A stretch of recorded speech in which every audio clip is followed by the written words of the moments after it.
요한계시록 1장 1절에서 8절입니다. 신약성경 398면입니다.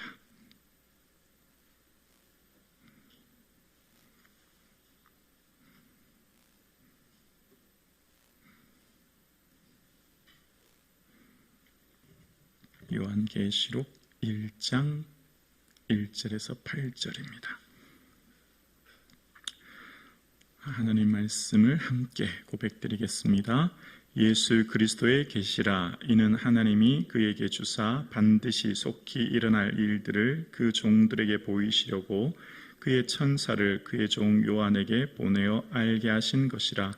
요한은 하나님의 말씀과 예수 그리스도의 증거 곧 자기가 본 것을 다 증언하였느니라.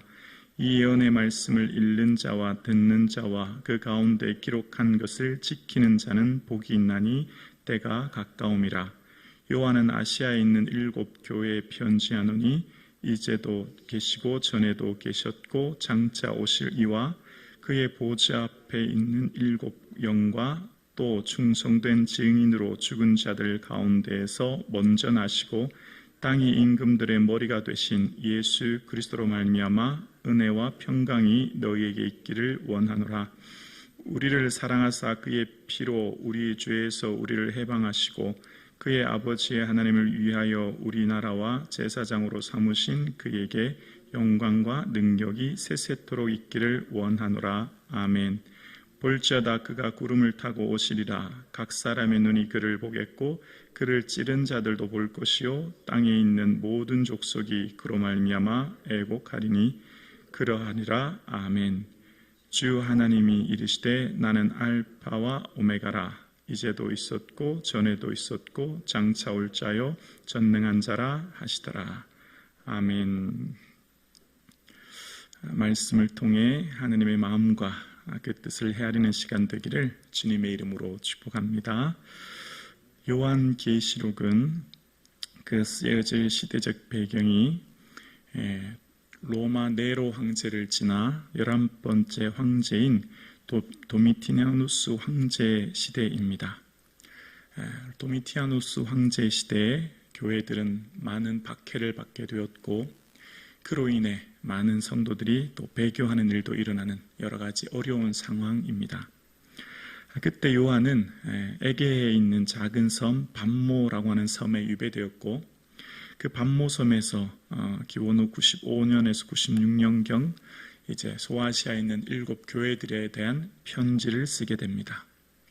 그 편지를 쓸 때 편지의 내용을 상징으로 묘사해서 씁니다.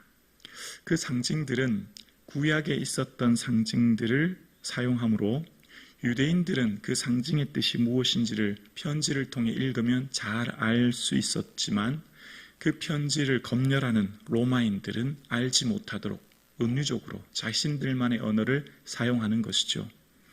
그러니까 요한계시록에 나오는 많은 상징들을 통해 그 상징은 특히 구약에 등장했던 상징들이었고 구약에 쓰여졌던 그 상징들을 이제 신약의 이 요한계시록에 사용함으로써 이 편지를 읽는 많은 초대교회 성도들을 그 성도들은 이미 그들은 그 언어를 통해 이미 알고 있는 알 수 있도록 하는 언어였습니다. 예를 들면 이 밤모섬에서 편지가 나갈 때 검열을 받을 때 로마인들이 알지 못하도록 구약 요한계시록에 무슨 666이라는 표현이 나오는데 이런 666이라고 하는 표현은 바로 도미티아누스 황제를 뜻하는 것으로서 자신들만의 이야기 언어로 사용해서 이제 알아듣도록 하는 것이죠. 우리나라 표현, 우리의 문화로 이해한다면 이렇게 이해하는 게 좀 쉬울 것 같아요. 일제강점기 시대에 일제 압박 그 억압 가운데 있을 때에 많은 독립투사들이 있었지 않습니까? 많은 독립운동가들이 독립운동을 할 때 서로 편지를 주고받는다고 하면 어떤 감옥에서 편지를 보낼 때 일본 순사가 검열하면 편지를 밖으로 못 보내니까 마치 가족에게 보내듯이 이렇게 편지를 써서 그것을 통해서 쓰게 하는 그런 것이다 생각하면 쉬울 것 같습니다. 우리가 아는 만해 한용운 선생이 님은 같습니다, 사랑하는 님은 같습니다 라고 할 때 님은, 그 시를 읽는 사람들은, 우리 조선민족들은 그 님이 이 국가를 잃었다고 하는 것을 알 수 있듯이, 우리의 언어로 사용했듯이 이 유대인들이 이미 구약의 말씀을 알고 있는 유대인들은 이 요한계시록의 요한이 말하고 있는 상징과 그 환상을 이야기할 때 그것을 이해하는 것이 되지요.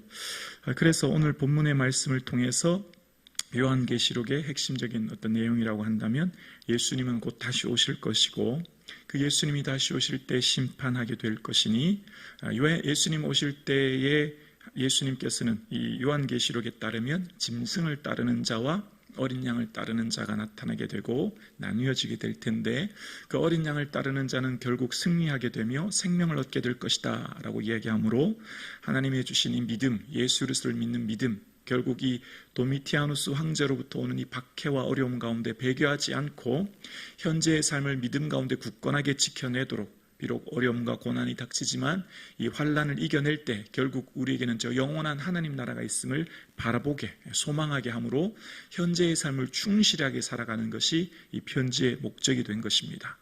그러니까 이 오늘 본문의 말씀을 통해, 이 요한계시록은 이 편지를 통해서 초대교회들이 비록 어려움과 환난, 박해와 고난이 있지만 끝끝내 믿음을 포기하지 않도록 격려하는 편지인 것이죠. 그래서 오늘 본문의 말씀의 1절을 한번 보실까요? 1절의 말씀을 보면, 예수 그리스도의 계시라, 이는 하나님이 그에게 주사 반드시 속히 일어날 일들을 그 종들에게 보이시려고 그의 천사를 그의 종 요한에게 보내어 알게 하신 것이라. 예수 그리스도의 뭐라고요? 계시라.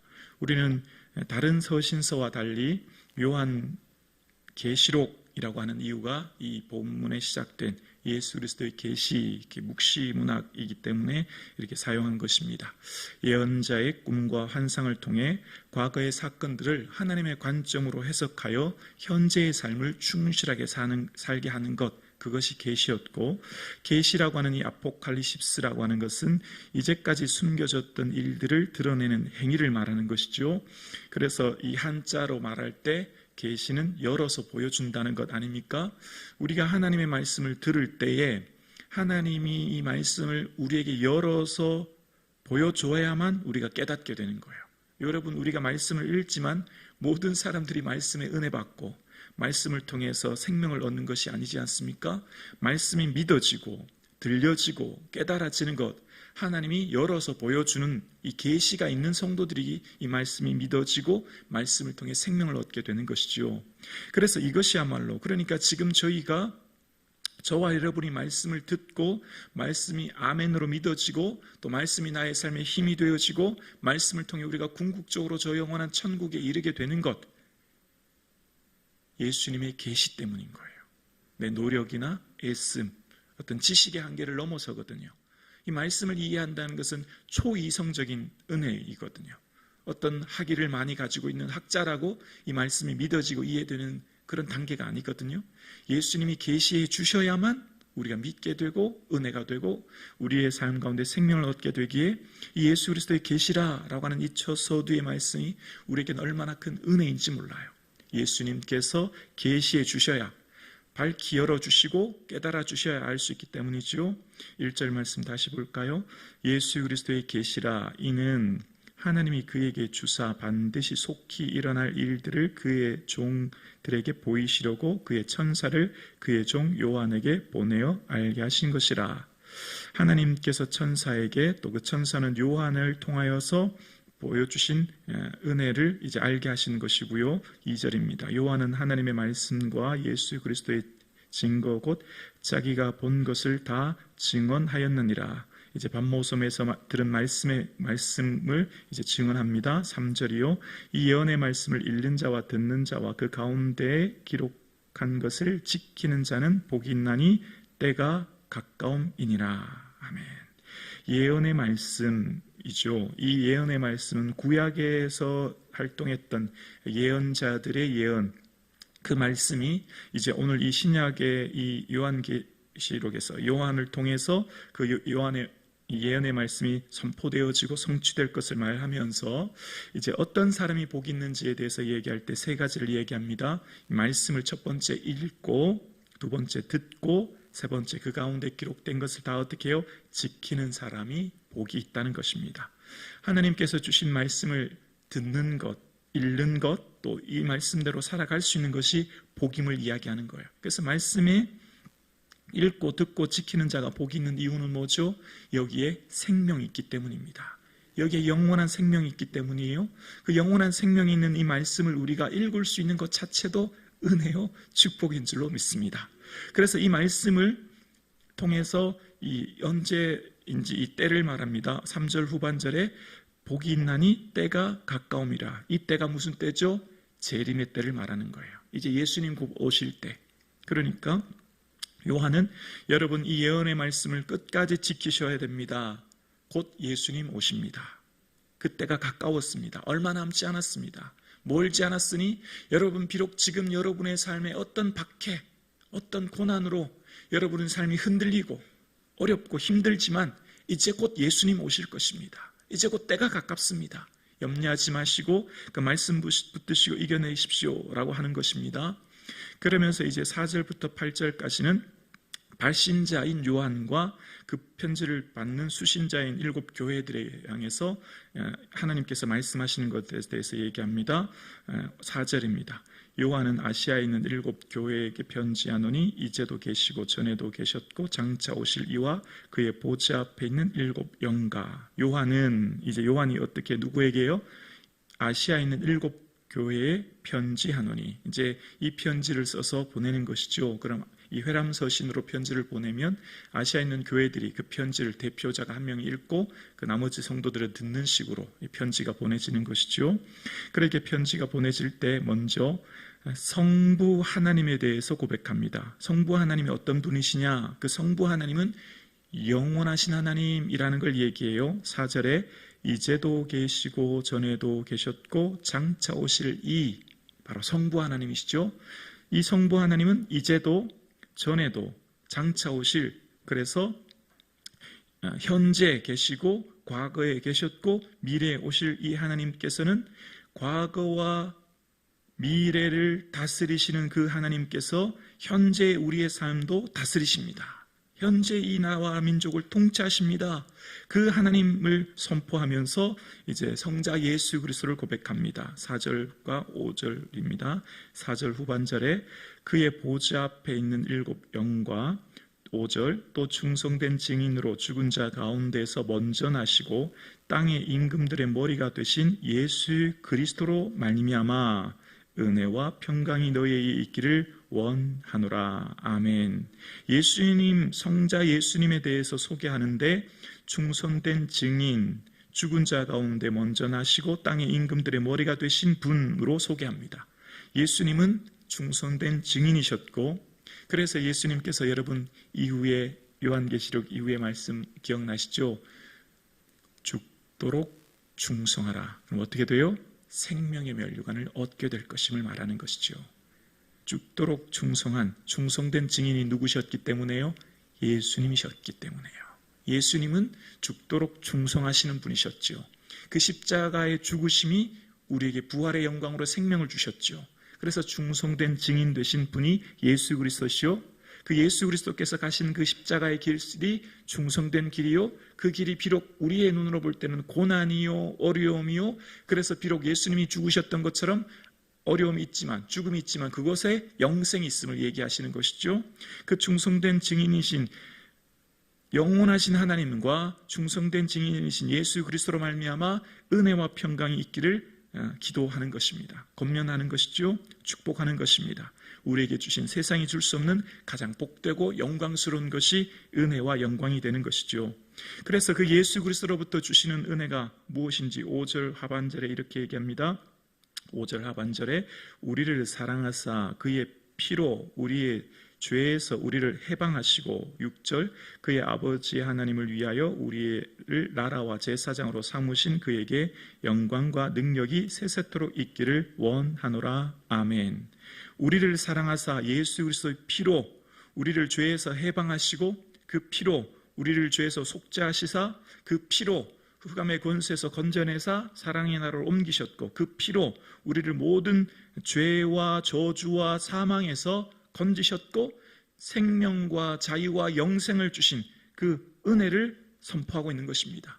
예수 그리스도의 피 보혈로 말미암아 우리는 영원한 생명을 얻게 되었으니 그 영원한 생명을 얻게 되신 우리에게 나라와 제사장을 삼으셨다라고 이야기합니다. 이 나라와 제사장을 삼으셨다라고 하는 것은 모세가 말했던 출애굽기 19장 5절과 6절에 이제 모세가 이스라엘 백성들에게 이런 얘기를 하죠. 출애굽기 19장에 보면 세계가 다 내게 속하였나니 너희가 내 말을 잘 듣고 내 언약을 지키면 너희는 모든 민족 중에 내 소유가 되겠고 너희가 내게 대하여 제사장 나라가 되며 거룩한 백성이 되리라. 너는 이 말을 이스라엘 자손에게 전할지니라. 모세가 하나님께서 모세에게 시내산에서 말씀하실 때 이스라엘 백성들에게 하신 말씀이 얘들아 너희가 내 이 말한 언약을 잘 지키면 너희는 내 소유가 되고 거룩한 나라 제사장이 될 거야 말씀하셨던 거 기억나시죠? 하나님께서 많은 민족 중에 특별히 이 이스라엘 백성들을 택하셨고 그들에게 원하시는 것은 이 말씀을 지킬 수 있도록 언약의 백성인 말씀을 지킴으로써 그들은 거룩한 하나님의 성민 백성이 되어서 하나님의 제사장이 되고 그 나라가 될 것임을 말씀하셨던 것처럼 우리도 오늘날 하나님의 거룩한 백성으로 살아가는 우리에게 다시 오실 그 재림의 때를 심판의 때를 바라보는 우리의 삶은 말씀을 지키는 성결의 삶을 삶으로써 하나님의 거룩한 백성이 되고 그래서 결국은 우리가 하나님의 거룩한 제사장이 되어서 우리의 삶이 그 나라가 되는 은혜가 있을 것임을 이야기하는 것입니다. 그래서 이 말씀을 통해서 결국 이 요한계시록을 읽으면 이제 요한계시록에서 계속 등장하는 것은 구약에 있었던 여러 가지 많은 말씀, 상징, 언어들이 계속 반복해서 등장하는 것을 보게 되죠. 그러면서 그 예수님께서는 어떤 분이신가? 예수님 곧 오실 것인데 어떻게 오실 것이죠? 7절에 볼지어다 그가 구름 타고 오시리라. 각 사람의 눈이 그를 보겠고 그를 찌른 자들이 볼 것이요 땅에 있는 모든 족속이 그로 말미암아 애곡하리니 그러하리라. 아멘. 사도행전의 표현에 말씀했던 것처럼 모든 구름 타고 가셨던 그 예수님께서 다시 구름 타고 오실 것을 말씀하시면서 이제 그때 모든 사람들이 다 예수님 오실 것을 보게 될 것인데 그때는 만국 백성들이 결국 주님 앞에 서서 심판받게 될 것이고 그 심판의 때에 예수님을 찌른 자들 그 모든 사람들도 결국 궁극적으로 그 재림의 때 주님 앞에 서게 될 것임을 이야기하면서 그날을 바라보고 비록 지금의 현실의 삶이 박해와 어려움 가운데 있지만 그날에 주실 영광이 있으니 그 주님 앞에 설 그 영광을 바라보고 오늘의 삶을 인내하도록 말씀하고 있는 것입니다. 오늘 함께 예배 드리시는 저와 여러분의 삶도 지금 현재의 삶이 고난, 또 어려움, 우리의 삶에 시련이 닥치고 우리의 삶은 힘든 인생이지만 우리가 오늘도 이 힘든 인생을 이겨내는 것은 말씀을 통해 곧 오실 예수님을 소망하는 것이요 우리는 이 세상의 삶이 다가 아닌 저 영원한 천국이 있음을 바라보기에 오늘도 소망 가운데 인내하며 승리하는 하루 되기를 주님의 이름으로 축복합니다.